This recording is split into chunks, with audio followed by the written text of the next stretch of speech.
Mr. President, anyone who's heard me speak about coronavirus relief going back months has heard one central principle. Let's deliver right away on all the subjects where everybody agrees and argue over the rest later. The solution to this impasse has been in plain sight for a long time now for anybody willing to see it. Agree where we agree, bank that progress, make law, take a whole lot of pressure off struggling people, and then keep debating the areas where we don't agree. There's no actual reason why the fates of common sense policies, like a second round of the job-saving Paycheck Protection Program, had to be linked to the fates of fringe proposals like stimulus checks for illegal immigrants. There's no reason why the fate of funding for vaccine distribution or extending unemployment aid or legal certainty for universities should have been tied to radical ideas like paying people more not to work than essential workers earn on the job. These linkages have been totally arbitrary, just a political decision that Democratic leaders made many months back.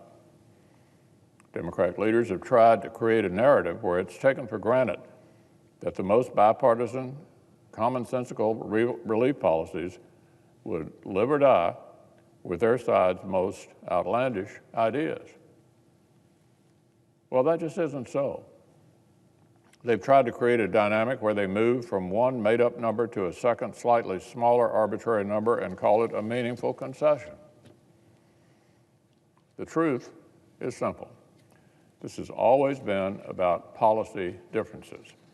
We have two sides with two different visions for the best way to support our nation through what we hope will be the last chapter of the pandemic. Now, that isn't new. We have disagreements all the time. Our system can handle disagreements, but both sides have to be willing to compile their commonalities and make law here. And up to now, our Democratic colleagues have declined to do that. Remember, their side said in March, this pandemic was, quote, a tremendous opportunity to restructure things to fit our vision.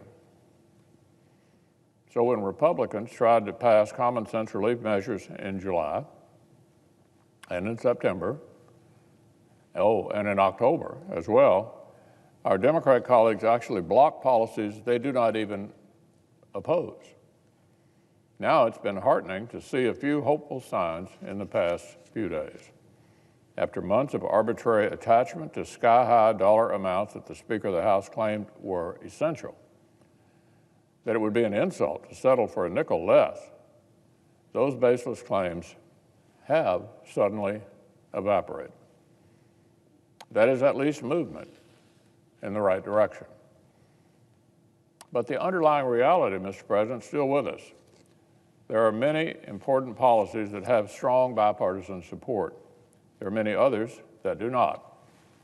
And the way to help the country is for our Democratic colleagues to finally let the former group be signed into law while we keep arguing over the rest.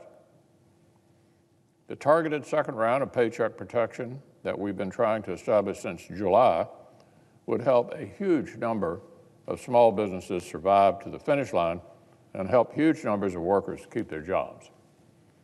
And it could pass the Senate today probably with 95 votes. With the apparent success of Operation Warp Speed, it makes no sense to skimp on the systems to distribute and deliver vaccines around the country. Those funds could pass the Senate today, possibly unanimously. University presidents have made it clear they need legal certainty for their reopenings. Let me say that again. University presidents have made it clear they need legal certainty for their reopenings. That shouldn't be partisan. Liability protection should be able to pass the Senate today. A number of our Democratic colleagues have focused especially on several of the unemployment relief programs that are set to expire in a matter of days. I specifically made sure to include those programs in my framework a few days ago. That extension could pass the Senate today. The House of Representatives is spending this week on pressing issues like marijuana. You know, serious and important legislation benefiting the national crisis. But here in the Senate, I put forward a serious and highly targeted relief proposal, including the elements which we know the President is ready and willing to sign into law. Why should these impactful and non-controversial life preservers be delayed 1 second longer? At long last, let's do what Congress does when we want an outcome. Let's make law on all the subjects where we agree, on all the areas where President Trump is ready to sign bipartisan relief into law. I promise our deep differences will still be here to debate. Our disagreements will be right where we left them. But you know what can't wait? What can't wait? American workers, American small businesses, K through 12 schools, the vulnerable Americans and frontline healthcare workers for whom speedy vaccine distribution will literally be a life or death matter. Yesterday, my home state of Kentucky experienced yet another dreadful record-setting day. But Kentuckians also know that hope is in sight. Our state's workers are standing by at the UPS Worldport in Louisville and the DHL Express American Hub in northern Kentucky, key logistics centers that will play crucial roles in sending vaccines all around the country. Our people are hurting, but they're ready to finish this fight. Congress should not keep them waiting for reinforcements that should have arrived literally months ago. So compromise is within reach. We know where we agree. We can do this. Let me say it again, we can do this. And we need to do this. So let's be about actually making a law.